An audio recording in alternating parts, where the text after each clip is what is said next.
స్వాగతం చెప్పాలని, మీరు ఈ వేదిక మీద ఆశీనులు కావాలని ఆ ఇద్దరు జడ్జిలకు మనస వచస కర్మన నమస్కారాలు చెప్తూ మరొకసారి మీ చప్పట్లతో స్వాగతం చెప్పాలని కోరుకుంటున్నాను. అలాగే మిత్రులారా, ఈరోజు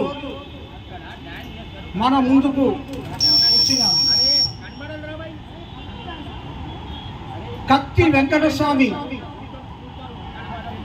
ఆయన చేసిన కృషి మహా అద్భుతమైంది. రాజకీయంగా, సామాజికంగా సహృదయంతో చేస్తున్న కాంగ్రెస్ స్పోక్స్ మ్యాన్ కత్తి వెంకటస్వామి గారికి ఒకసారి చప్పట్లతో మీకు స్వాగతం చెప్పి ఆశీర్వాదం కావాలని అభ్యర్థిస్తున్నాను. అలాగే సెంట్రల్ సెన్సార్ బోర్డు వచ్చి కూర్చున్నారు గుప్తా గారు. ఎవరికైనా పెళ్లి చేసుకుంటామని ముందుకొస్తే అన్ని అవసరాలు తీర్చి కళ్యాణం మహోత్సవంగా చేసే ఆ గుప్తా గారిని ఒకసారి చప్పట్లతో స్వాగతించి ఆశీనులు కావాలని అభ్యర్థిస్తున్నాను.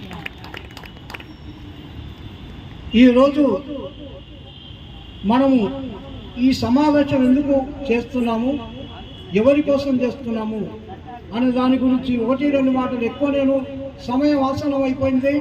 ఇక్కడికి బలాల గారు ఎమ్మెల్యే గారు వచ్చి మనకు కొన్ని పంపిణీ చేసి వారు వెళ్ళిపోయారు. అలాగే సీఎం గారి మీటింగ్ ఉందని కలెక్టర్ గారు వారు ఇంత క్రితమే మాకు చెప్పారు. చిన్నారెడ్డి గారు, కలెక్టర్ గారు, మీరు చాలామంది వచ్చేవాళ్ళు ఉన్నారు, కానీ వారు ఇంకా మీటింగు దీంట్లో ఉన్నారు కనుక ఇప్పుడు మన డిజేబుల్కి సంబంధించిన కమిషనర్ గారు కూడా నేను రాజేందర్ గారిని పంపిస్తున్నాను, రాజేందర్ గారు వస్తున్నారు. సో ఈరోజు ఇక్కడ ఆశీనులైన మిమ్మల్ని అందరినీ, డిపిఓ గారు మాకు ఇక్కడ అండదండగా ఉంటూ, యుగంధర్ రెడ్డి మా స్నేహవడ్డి ఇక్కడ కార్యక్రమాన్ని నిర్వహిస్తున్నారు పొద్దున్న నుంచి, వారిని కూడా స్టేజ్ మీదనే ఉండవలసిందిగా వారికి కూడా